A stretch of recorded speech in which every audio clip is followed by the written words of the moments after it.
Bom, gente, então, prazer. Meu nome é Danute, eu sou médica geriatra, sou professora aí da disciplina de geriatria, tá? Tá no quarto, quinto ano, acaba me conhecendo das aulas teóricas do quarto ano e do ambulatório no quarto e no quinto ano. Eu agradeço, ao professor, agradeço as meninas, o pessoal ter me chamado aí para dar essa aula. O tema, na verdade, da aula colocaram como polifarmácia, mas na verdade acho que assim, polifarmácia é um tema, na verdade, não vou dizer frustro, né? Mas polifarmácia é uma definição, né? Que é acima de quando o idoso, qualquer pessoa, na verdade, né, toma de 5 ou mais medicamentos, tá? Então, polifarmácia é isso. Então, eu vou trazer um pouquinho mais do que isso, que seria, na verdade, quais as alterações que a gente tem no organismo de qualquer paciente idoso, ou seja, eu estou falando de algo fisiológico que vai acontecer com todo mundo que vai chegar à terceira idade, o que acontece com os medicamentos no nosso corpo, o que muda, um resumo rápido. E depois eu trago um pouco sobre medicamentos inapropriados para idosos, tá? Que ocorre por conta do perfil de efeito colateral deles, junto com essas alterações que a gente tem no nosso organismo. É, E depois eu trago um pouquinho de cascata iatrogênica e vou falar um pouquinho, assim, no geral, de o que a gente tem que pensar quando a gente vai prescrever qualquer medicamento para qualquer idoso, tá bom? Aí é sempre ruim de passar, né? A gente clica e nunca passa. Pronto, agora passou. Bom, então primeiro a gente vai falar da importância, depois de farmacologia, farmacocinética, farmacodinâmica, medicamentos inapropriados aos idosos, a farmacoterapia no idoso, as regras básicas, e depois a cascata iatrogênica, que eu trago um exemplo para vocês entenderem o que é isso e a importância disso. Então, por que é importante da gente falar aí sobre isso, né? Então, a gente sabe que quanto maior a idade, mais chance a gente tem de acumular doenças, então, mais doenças crônico-degenerativas a gente vai ter.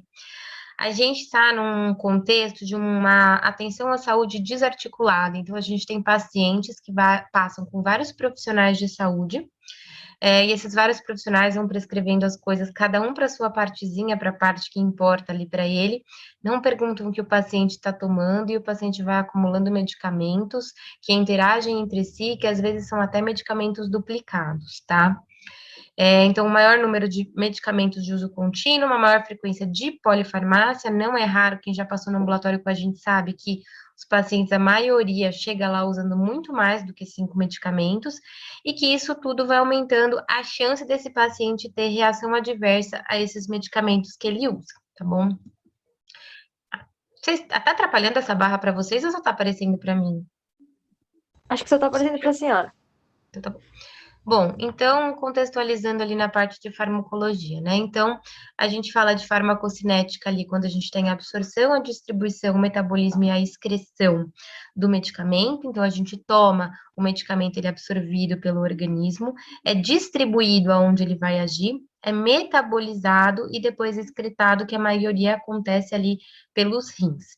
E aí, quando esse medicamento ele é distribuído, ele vai ser metabolizado uma parte dele e vai atingir a concentração ali que a gente quer e vai ter o efeito da medicação. Aí, quando a gente está falando do efeito da medicação, a gente saiu errado, tá? A gente está falando de farmacodinâmica, tá bom?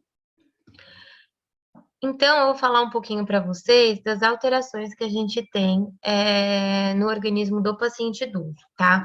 Então, a absorção, a gente vai ter uma redução na superfície de absorção dos remédios desses pacientes, tá? A gente tem uma redução do fluxo sanguíneo que chega ali no trato gastrointestinal, a gente tem um aumento do pH gástrico e uma alteração também da motilidade de todo o trato gastrointestinal.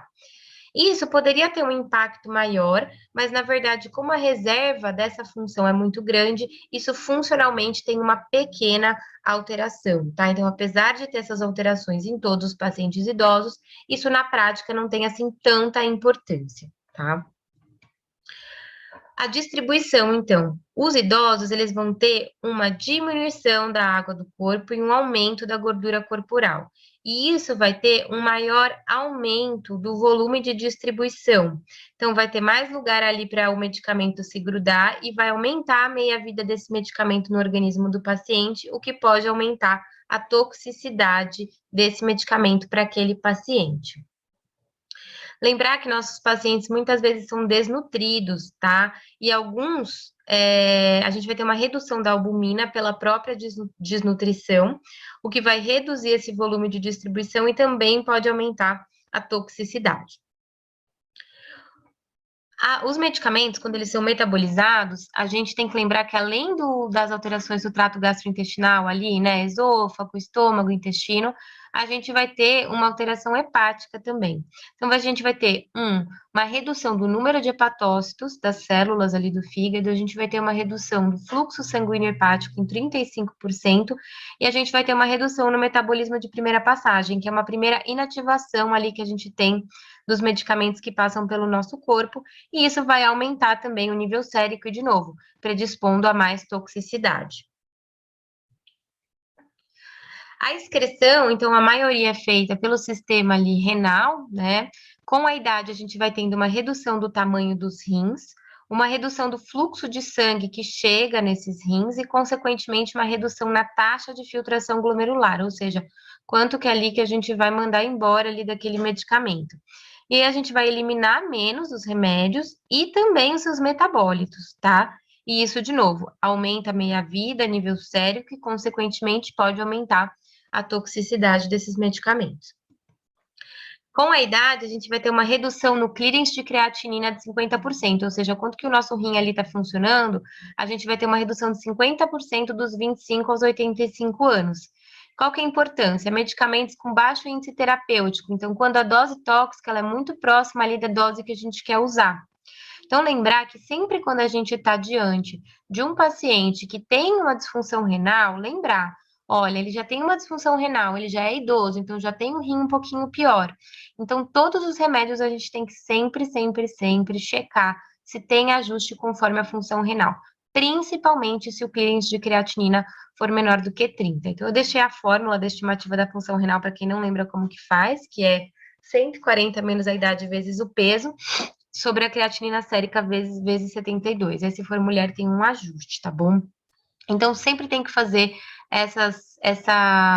olhar, né? A gente tem aplicativos, a gente tem livros que a gente consegue ver como que a gente ajusta os medicamentos. Lembrar principalmente dos antibióticos, tá? Que normalmente tem ajuste conforme função renal. E a farmacodinâmica? Então, a gente vai ter uma alteração no número de receptores que vão se ligar a esses medicamentos, uma alteração da afinidade, ou seja, o quanto ali que a droga vai ligar ali no medicamento, e vai ter uma afinidade, uma ação ali conforme o medicamento se liga nos receptores celulares, e a gente vai ter uma alteração na própria resposta celular e nuclear dos medicamentos, tá? Então, alguns pacientes vão ser mais sensíveis ou menos sensíveis a alguns medicamentos por conta dessas alterações. Então, mais sensíveis, então, a benzodiazepínicos, para quem não sabe que medicamentos são esses, é, por exemplo, alprazolam, clonazepam, lorazepam, varfarina, que é um anticoagulante, opioides, por exemplo, morfina, meperidina, tá? E podem ser menos sensíveis a beta-bloqueadores que a gente usa para controle de frequência cardíaca, principalmente em pacientes idosos. No geral, né? Mas idosos a gente acaba usando bastante em arritmia para controlar a frequência. E aqui eu trago os medicamentos inapropriados, então. Então, o que que são medicamentos inapropriados para idosos? Isso foi um consenso, na verdade, que é um consenso lançado todo ano. A última atualização foi em 2019, então deve estar para sair uma nova, que é chamada de critérios de Beers. O que que é isso? São critérios que eles vão julgar medicamentos que são potencialmente inapropriados na maioria dos pacientes idosos, tá? Veja, não é para vocês levarem esses critérios como uma verdade absoluta. Se vocês perguntarem para mim ou para qualquer outro geriatra, você prescreve medicamentos que estão aí nesse guia? Sim, alguns deles a gente prescreve, mas a gente olha para aquele medicamento que a gente está prescrevendo com uma atenção maior, do tipo, estou prescrevendo algo que é potencialmente inapropriado por um motivo específico, mas eu tenho que ter atenção, porque o meu paciente idoso pode ser mais suscetível e é mais suscetível à toxicidade com esse medicamento e efeitos colaterais. Então, eu tenho que estar preparado, eu tenho que perguntar para o meu paciente se ele está tendo algum problema relacionado ao que aquele medicamento pode causar. Então, é para você julgar e usar esses critérios para você ficar mais atento, não como uma verdade absoluta, tá?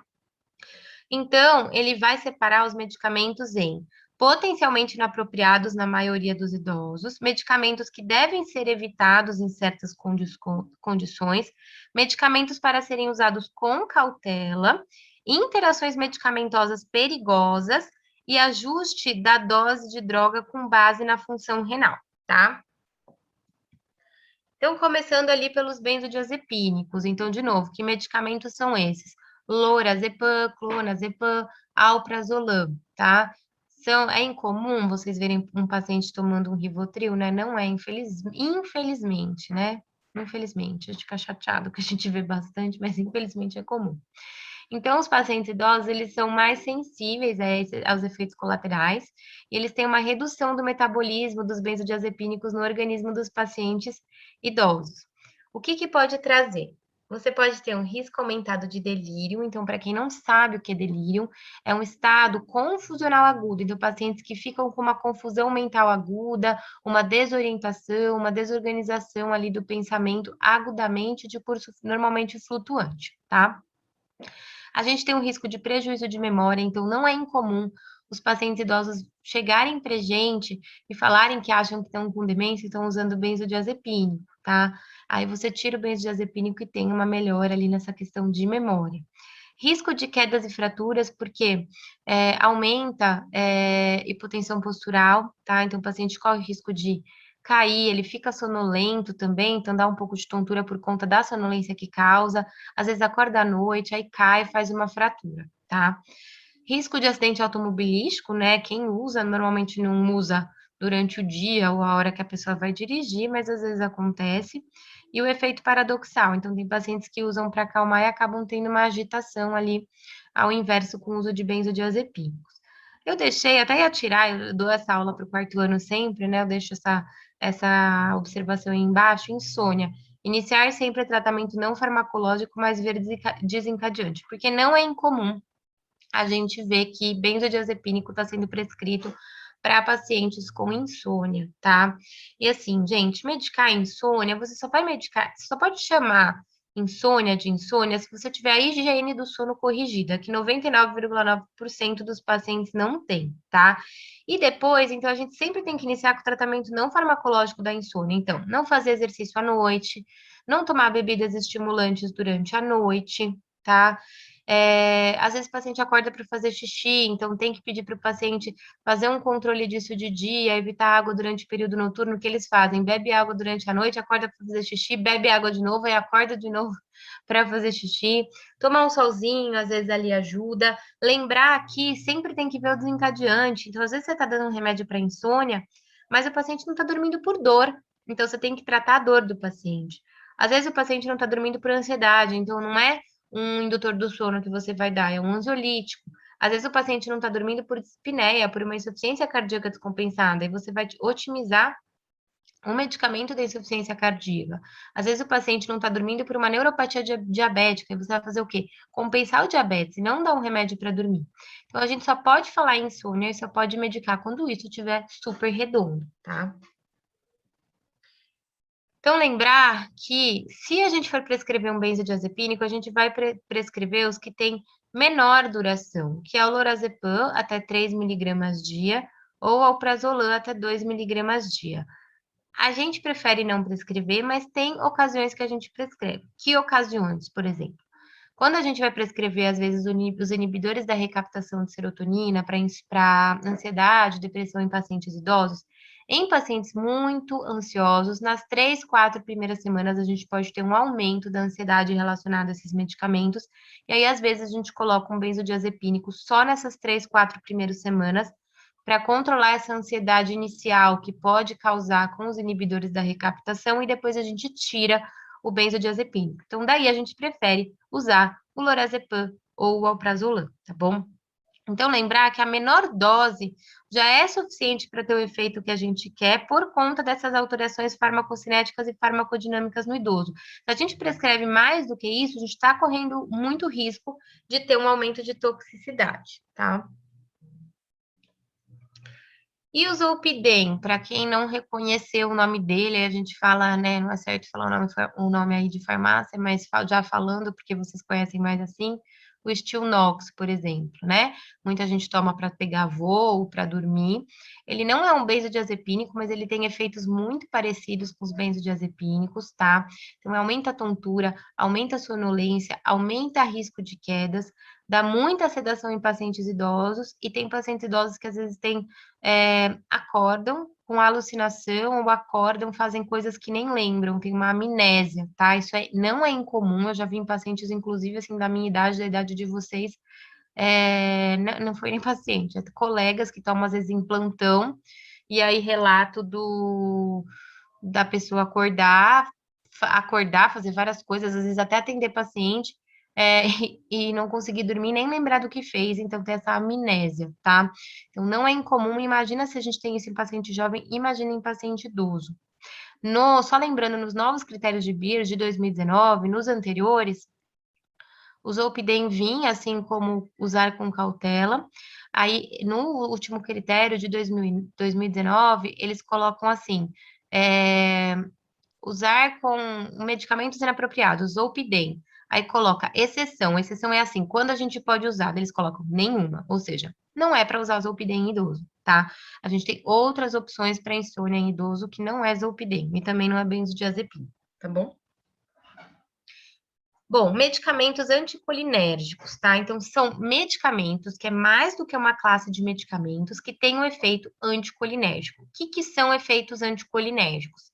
Visão embaçada, boca seca, constipação, retenção urinária, hipotensão ortostática, ou seja, hipotensão postural. Acho que tem gente do primeiro ano, né, gente, na liga? Tem sim. Tá. O que é hipotensão postural, pessoal? Hipotensão postural é quando o paciente está deitado ou está sentado, ele vai se levantar e a gente tem uma queda na pressão arterial sistólica em 20 milímetros de mercúrio ou em 10 milímetros de mercúrio na pressão diastólica, o paciente tem uma tontura.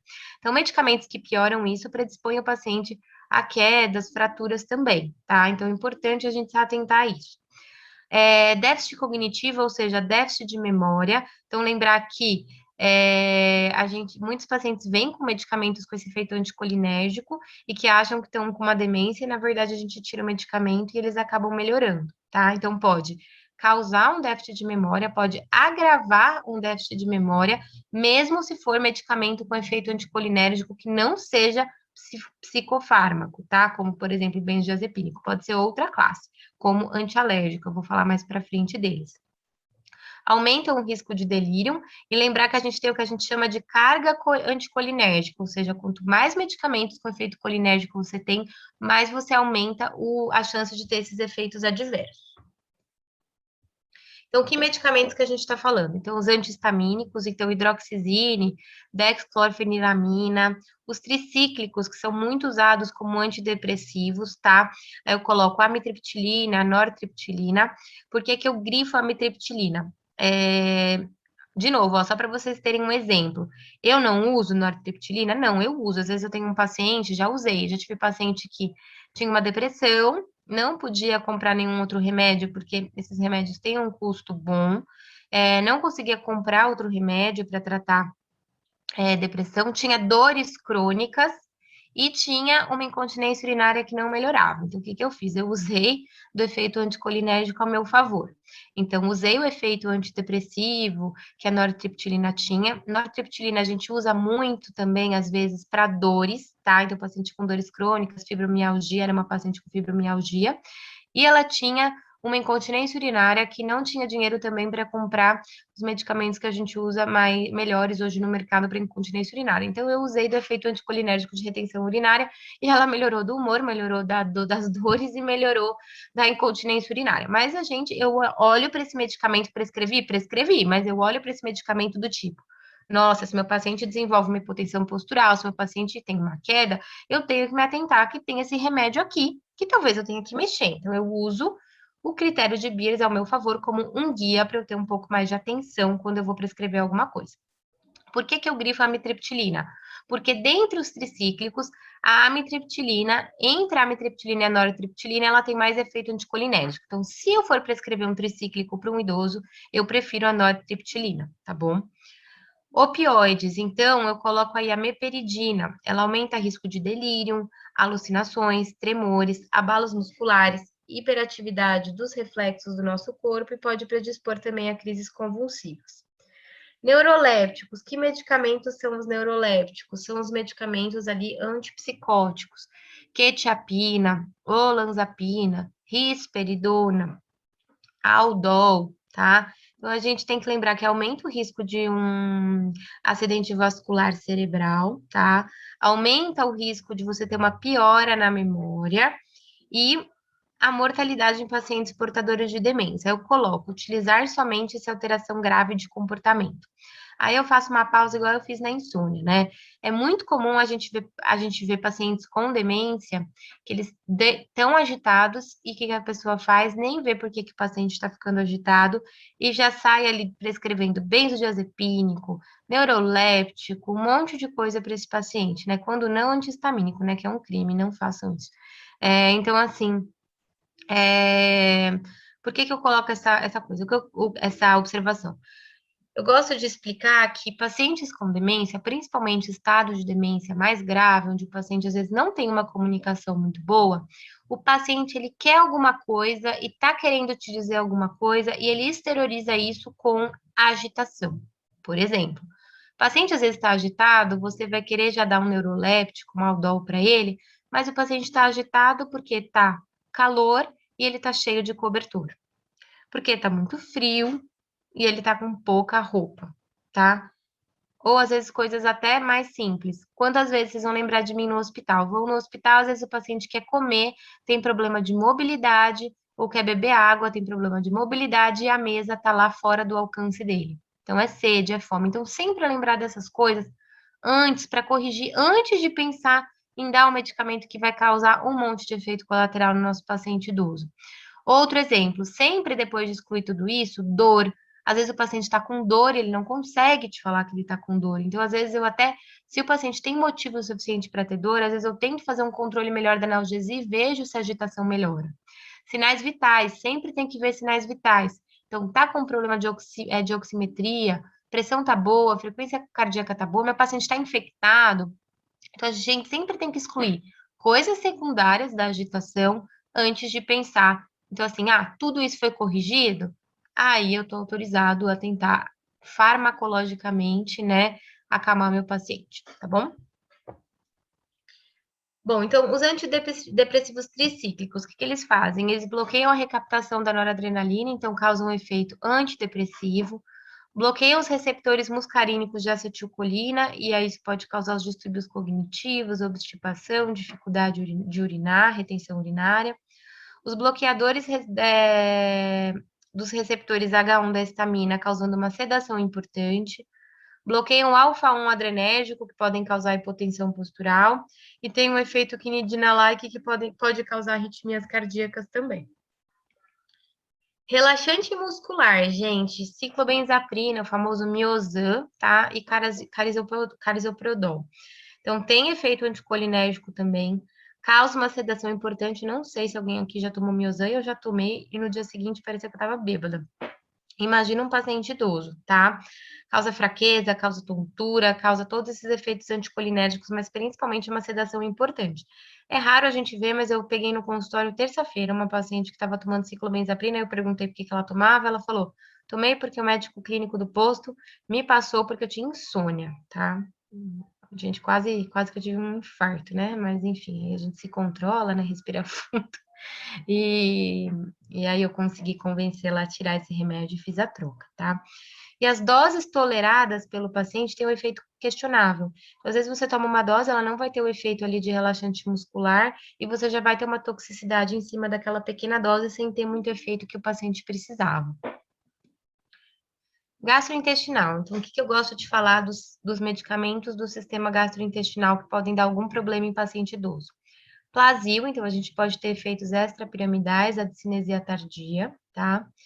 Óleo mineral, que a gente usam bastante para obstipação. Faz muito tempo que eu não vejo óleo mineral para paciente idoso, acho que isso foi mais difundido ali na população médica, que pode causar problema. principalmente em pacientes que têm dificuldade para deglutir, pessoal. Então, pacientes com demência ou que têm alguma dificuldade de deglutição, por exemplo, doença de Parkinson. Por quê? Se você aspirar o óleo mineral, ele pode causar uma inflamação intensa ali no pulmão, uma pneumonite, tá? Então, tem que tomar muito cuidado.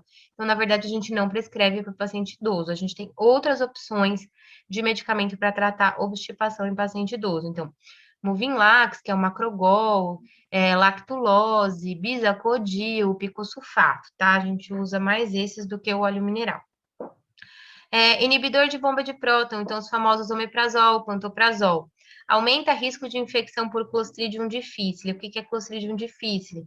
É um bicho que causa uma diarreia super grave em pacientes, normalmente relacionados à internação, institucionalização, ou seja, pacientes de casa de repouso, ou pacientes que fizeram uso de antibiótico recente. Quem já viu, não esquece, é uma diarreia super grave, paciente desidrata, de difícil controle, tá? Pode ter um aumento de perda óssea relacionado a esses medicamentos e, consequentemente, fratura. Ah, mas eu não posso usar? Pode, né, gente? Mas com indicação. O que é super comum a gente ver o paciente tomando omeprazol? Todo dia a gente vê um paciente tomando omeprazol. Faz esse teste. Você pergunta para o paciente, por que você toma esse omeprazol? 50% vai responder, não sei. E os outros 50% vão responder para você, porque eu uso muito remédio. Não é desculpa para usar o omeprazol, né, gente? A gente usa para uma doença do refluxo grave, uma esofagite, né, uma úlcera, indicações formais para uso de omeprazol. Ou o paciente está usando um AS, já é mais idoso, então daí usa no contexto de proteção ali gástrica. Mas tirando isso, né, a gente não tem muito motivo para esse tanto de gente usando omeprazol aí sem pé nem cabeça, tá bom? Anti-inflamatórios, né? Então, anti-inflamatórios vão aumentar o risco de sangramento do trato gastrointestinal dos pacientes, aumentam o risco de desenvolver úlcera péptica, tá? E aí, quando que a gente pensa em prescrever, então, o IBP? Então, se a gente deixa o omeprazol para proteger se o paciente estiver usando anti-inflamatório, anticoagulante ou corticoide, se o paciente for maior do que 75 anos. Aí a gente pensa em prescrever, sem ter aquelas doenças todas que eu falei, tá? Lembrar que os anti-inflamatórios, além do risco de sangramento de trato gastrointestinal, aí vocês acham que é pouco? Não, é toda hora lá na geriatria do HC a gente vê alguém que tá sangrando e tá usando anti-inflamatório, fez uso de anti-inflamatório em altas doses, tá?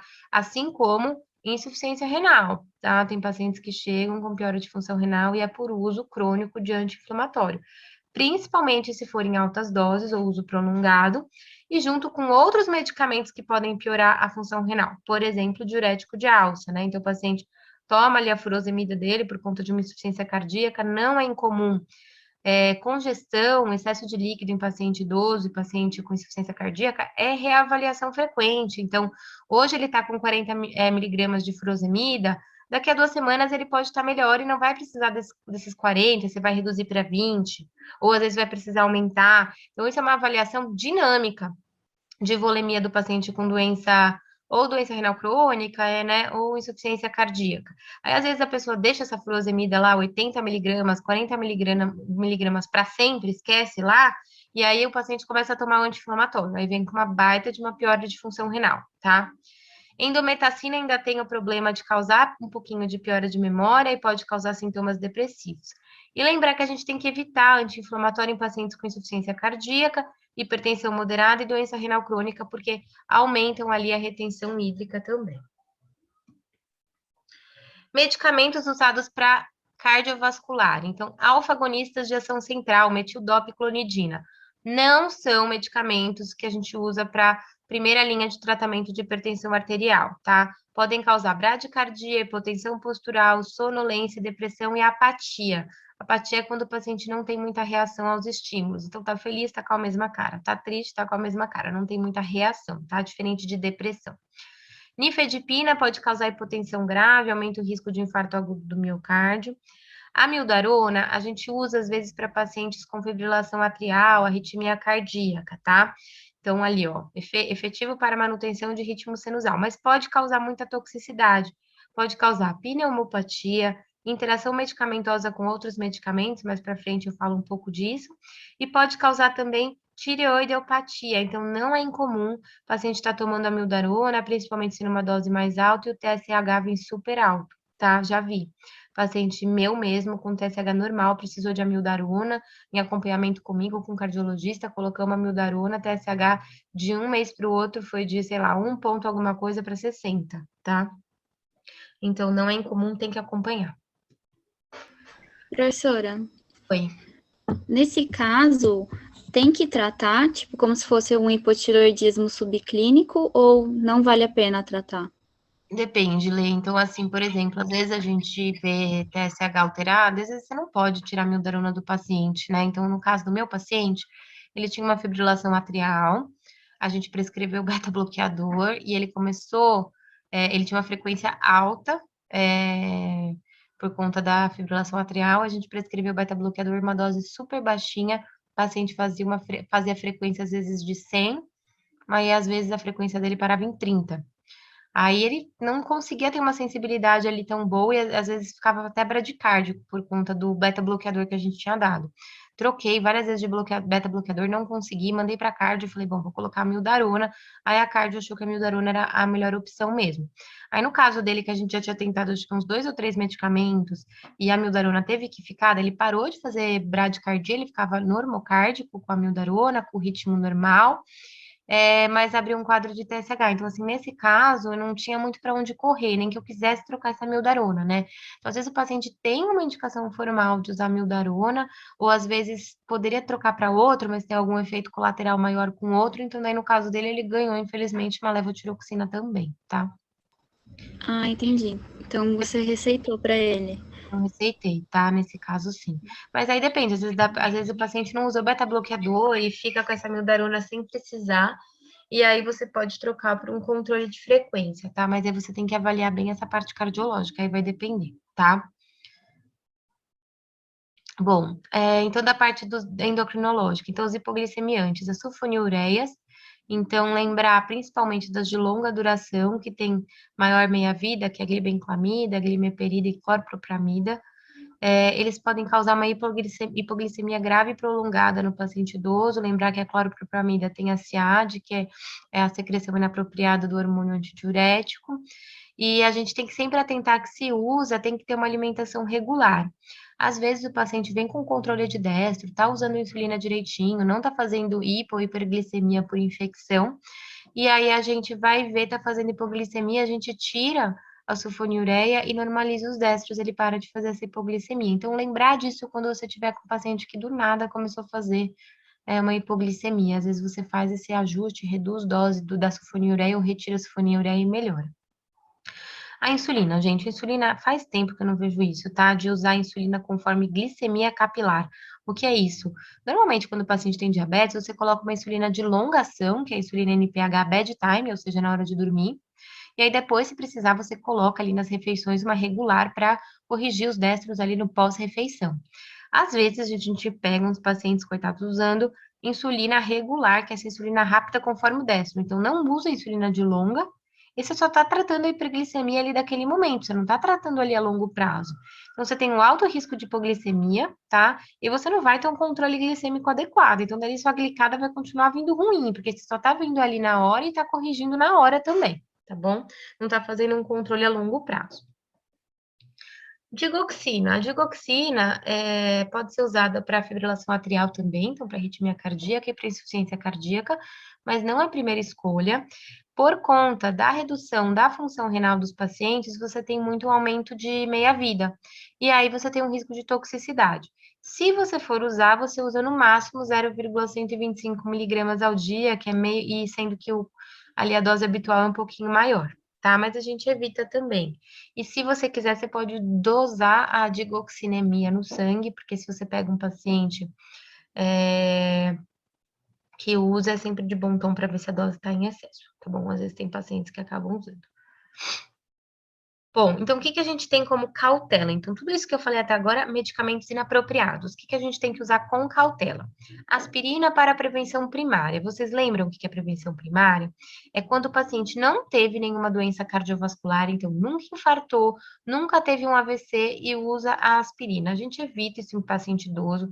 Paciente idoso, a gente acaba usando o AS mais ali, e a aspirina mais ali para essa questão de prevenção secundária. Então, o paciente já teve infarto, já teve AVC, e aí a gente usa para prevenir um novo evento. Aí a gente deixa, tá? Por quê? Porque tem um aumento do risco de sangramento a partir de 70 anos. Então, lembrar que aquele risco de sangramento gastrointestinal não é, a gente vê com anti-inflamatório, vê com aspirina, tá? Então, tem que tomar cuidado com isso e a gente evita para prevenção primária. Dabigatran e rivaroxaban, que são anticoagulantes, os novos anticoagulantes.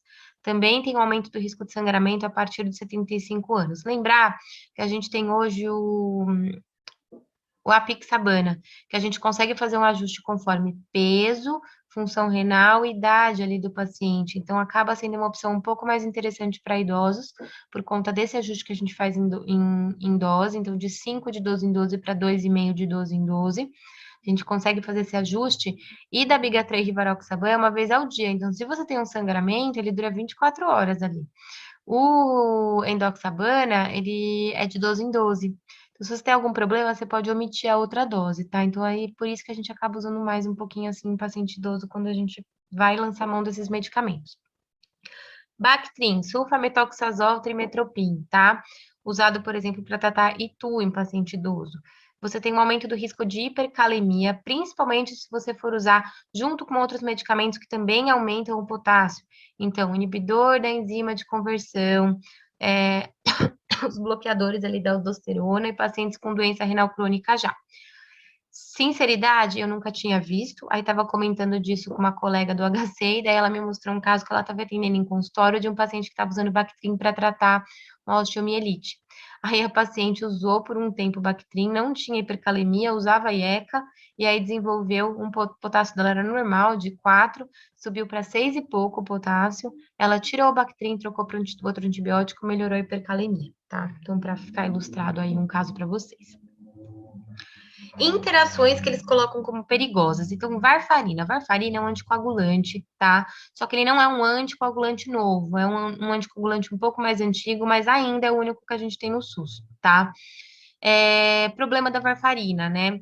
Os novos anticoagulantes a gente usa e a gente não precisa fazer controle de nada. A varfarina a gente usa e a gente tem que fazer pelo menos um controle mensal do INR, tá? Pelo coagulograma do paciente. O INR tem que estar entre 2 e 3. Se o INR estiver menor do que 2, você não está prevenindo o seu paciente do que você quer prevenir, e acima de 3, você está predispondo seu paciente ao risco de sangramento. Então, você faz o INR porque tem que estar na faixa entre 2 e 3, e você vai ajustando a varfarina para ficar o INR entre 2 e 3. Então, não é que você não possa usar essas interações, mas você tem que se atentar, que se você tiver com um paciente com varfarina, que precisou de uma amiodarona, ou está com uma infecção do trato urinário, vai usar um ciprofloxacino, ou a uma claritromicina por conta de alguma infecção pulmonar, ou um anti-inflamatório por alguma condição específica, ou mesmo um Bactrim, você vai ter um aumento do risco de sangramento. Se você está fazendo o controle desse INR mensalmente, você se atenta, poxa, pode aumentar o risco de sangramento. Então, acho que é de bom tom eu fazer esse INR a cada 15 dias, semanal, né? E fazer um ajuste de dose, reduzir um pouquinho ali a dose. Então, se atentar na monitorização, não é que é proibido usar. Ajuste conforme a função renal. Então, lembrar, gente, antibióticos, mas se clínicos menor do que 30, vê toda a lista de medicação. Antibióticos, entre eles, vancomicina, tá? Aí lembrar, anticoagulante, a pixabana, que a gente consegue fazer o ajuste, duloxetina, que é usada para dor crônica, depressão, e espironolactona, que a gente usa em pacientes com insuficiência cardíaca, às vezes com hipertensão, tá? Então, lembrar que tem que ter ajuste ali conforme a função renal. Então, o que eu trago de regras básicas para você prescrever medicamento para o paciente idoso? Sempre se questionar, eu preciso mesmo desse medicamento, né? Ou será que esse medicamento tá sobrando, tá? E sempre perguntar para o paciente assim, gente, me traz todos os medicamentos que você toma. Ele traz, o que ele faz? Ele traz a receita? mas ele não traz aquele medicamento que o vizinho dele indicou para ele, né? Não traz aquele medicamento que ele está tomando da filha que mora junto com ele, né? Então, assim, não traz a vitamina, nem o fitoterápico, porque ele acha que não é remédio. Então, a gente sempre fala, traz tudo, inclusive as vitaminas, os fitoterápicos, os remédios de planta, os chás, tudo que você usa que às vezes o médico não deu, tá? Então, assim, pede para ele trazer tudo. E vê se precisa mesmo desse medicamento, se não está sobrando. Existe alguma alternativa a esse medicamento? Então, às vezes, por exemplo, está usando a mildarona, mas poderia fazer controle de frequência cardíaca numa arritmia cardíaca. Então, dá para trocar a mildarona por um beta-bloqueador, por exemplo? Tem algum medicamento inapropriado, né? Então, vamos se atentar caso o paciente tenha algum efeito colateral. Efeitos adversos. Qualquer sintoma novo em paciente idoso tem que ser atribuído a um efeito adverso de medicação. De medicamentos que são novos, mas medicamentos que são de uso crônico também. Porque lembrar, o paciente às vezes ganhou, por exemplo, uma metformina quando ele era jovem, para tratar um diabetes, e essa metformina ficou até ele ser idoso. E ele respondia a metformina sem efeitos colaterais, mas agora, dentro da realidade de um organismo de um paciente idoso, ele está tendo efeito colateral essa metformina. Então, não é incomum o paciente ter diarreia, então intolerância gastrointestinal com metformina na terceira idade, sendo que não tinha antes. Aí tem perda de peso, intolerância gastrointestinal, e aí a gente tira, troca essa metformina por outra coisa, tá? Adesão medicamentosa. Sempre se perguntar se o paciente está tendo uma boa adesão, se está tomando tudo direitinho, no horário certo. E aí eu faço um parênteses. Não adianta vocês perguntarem e ameaçarem o paciente se ele está tomando tudo direitinho ou não. Tem que perguntar de uma forma empática, senão o paciente mente. Então tem que perguntar. Normalmente, como eu faço? Olho a lista de medicação, que nunca é pequena, e falo: Nossa, fulana, fulano, quanto medicamento! Deve ser muito difícil do senhor lembrar de todos esses medicamentos e tomar na hora certa, né? Dessa forma, normalmente eles logo falam: Ah, é mesmo, doutora Donut, realmente é muito difícil de tomar, às vezes eu esqueço, às vezes eu atraso, tá? Então, lembrar sempre de adesão, que é uma questão importante no paciente idoso, em qualquer paciente, mas no idoso é muito importante. Tem benefício nesse tratamento? É útil? Aí eu trago o exemplo dos milhões de polivitamínicos que as pessoas tomam sem necessidade, tá? Exemplo que eu trago é esses polivitamínicos, tem um monte de coisa que o paciente nem sabe o que está tomando, tá? E aí, às vezes, lembrar que essas vitaminas, essas coisas em excesso, elas ocupam, por exemplo, podem ocupar o lugar que o ferro do nosso corpo se liga e fazem anemia por deficiência de ferro por excesso de polivitamínicos. Então, não tem benefício, não é para usar, tá? Então, assim, vitaminas que a gente repõe se tá em baixa. D, ácido fólico, B12, B1, quando o paciente às vezes tem histórico de alcoolismo, tá? E só. E ferro se precisar. Só. Aí, zinco, não. Ah, e vitamina C? Não, também não. Então, assim, tirando essas aí que eu falei, não é para repor, tá bom? O diagnóstico está correto? Então, assim, às vezes alguém diagnosticou o paciente errado, né? Então, assim, gente, eu falo para os alunos que passam no ambulatório, quanta gente pega e acredita na história que o próprio colega fez. É óbvio, né, gente, que a gente parte do princípio que a pessoa tirou uma boa história, etc. Mas erros acontecem. Então, sempre para fazer a sua história e sempre se questionar tudo isso. E não acabou, tem mais coisa para se questionar. Então, e a dose está adequada? Essa dose está em excesso? Ou essa dose está em subdose? Não adianta também deixar em subdose, né? O geriatra tem fama aí de ser homeopata, que deixa as doses também tudo em subdose e não trata direito as coisas, né? A gente leva um pouco de culpa, mas também é um pouco de verdade isso. Então, assim, a gente tem uma máxima em geriatria que é prescreve, prescreve pouco. Se você for aumentar, vá devagar, então aumente devagar, mas aumente. Então, assim, go slow but go, né? Então, assim, vai devagar, mas você tem que também progredir a dose se o paciente precisar. Então, sempre ajustar a dose para mais ou para menos conforme a necessidade. Avaliar a polifarmácia, ver se a gente consegue reduzir alguma coisa que não está tendo benefício ou que está tendo algum efeito colateral. Número de tomadas ao dia, isso influencia muito na adesão. Então, mais do que 3 tomadas ao dia, você tem uma queda importante na adesão do paciente, tá bom? Na taxa de adesão. Questionar a automedicação, então, vitamina, chá, medicamento que terceiros acabam falando para tomar. Pensar e evitar novo medicamento para efeito colateral, que isso é da cascata iatrogênica. Então, você prescreve um medicamento, ele causa efeito colateral, ao invés de você perceber isso e tirar esse medicamento, você prescreve um novo medicamento para tratar um efeito colateral que esse primeiro medicamento causou, tá? Sempre se questionar se um novo sintoma é um efeito adverso. E a formulação, gente. Às vezes o paciente tem dificuldade para engolir e você está prescrevendo aqueles comprimidos enormes, né? Então, assim, vê se o comprimido dá para macerar, dá para cortar, vê se dá para trocar por formulação ali, solução. Isso tudo ajuda o paciente, tá bom?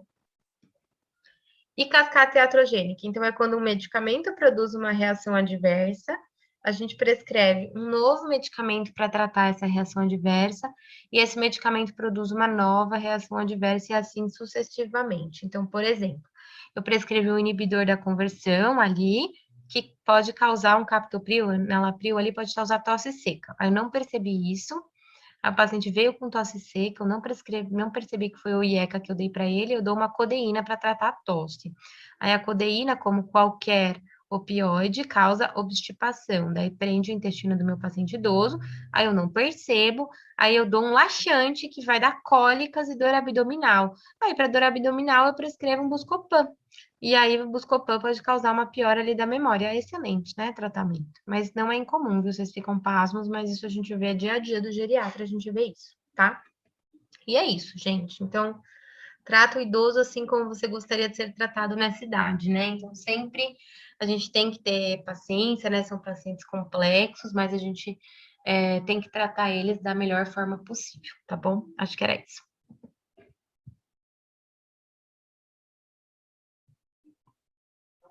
Doutora, muito obrigada pela aula. Foi uma aula super interessante. A gente já queria fazer sobre esse tema faz um tempo, porque é algo que, por mais que seja ocorre, como a senhora disse no começo, a gente acaba esquecendo de perguntar o medicamento e acaba atribuindo diversos medicamentos para o idoso. Alguém tem alguma dúvida? Primeiramente, boa noite. Eu queria agradecer a excelente aula da professora. Muito obrigado. Obrigada, Além Sandro. disso, Prazer, viu, te conhecer. o prazer é todo meu, professora. A gente pode colocar num canal do YouTube que a gente tem para divulgar as aulas, a ciência, tudo certo? Pode, não tem problema não. Então, eu vou fazer um comentário para que você até explique um pouco melhor para os nossos ligantes. Idosos, em geral, né, acabam tendo redução de função hepática e de função renal. E devido à utilização de polifarmácia, muitas vezes eles fazem uso de indutores enzimáticos ou de inibidores enzimáticos que aumentam ou diminuem a quantidade de citocromo P450, em que, em muitos casos, gera um aumento de atividade farmacológica ou redução da atividade farmacológica. Então, eu gostaria de pedir para que você explicasse um pouco mais sobre isso, né? Porque eu falo para eles que é um assunto, em geral, importante, principalmente quando são idosos que precisam fazer uso de anticrises, que são, em geral, aí, indutores enzimáticos ou substâncias desse tipo aí.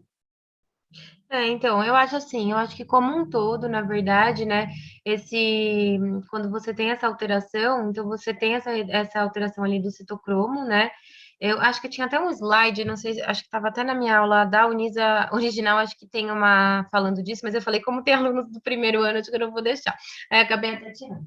Mas, eu acho que, na verdade, isso tem que ser entendido como uma forma geral, mas não só, assim, do citocromo, né, eu acho que o maior problema, na verdade, fica ali na função renal, sabe? O que eu vejo, Sandro.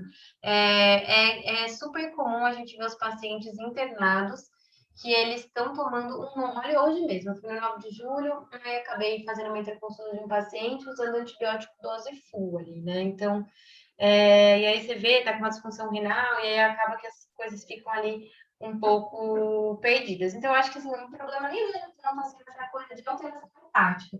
Eu vejo mais assim nessa questão de alteração renal, tá? Eu acho que é o maior problema, na verdade. Essa questão ali do primeiro metabolismo, do metabolismo do citocromo, a gente vê também, mas eu acho que é o que mais queria deixar ali de exemplo para eles, eu acho que essa questão da função renal e dessa toxicidade que a gente tem mesmo.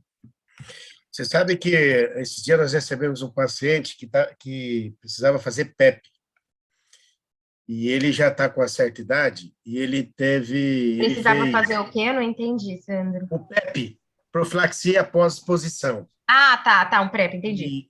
E geralmente é com dolutegravir, né, inibidor de integrase, junto com lamivudina, inibidor de transcriptase, e com tenofovir, que é o inibidor de transcriptase nucleotídeo.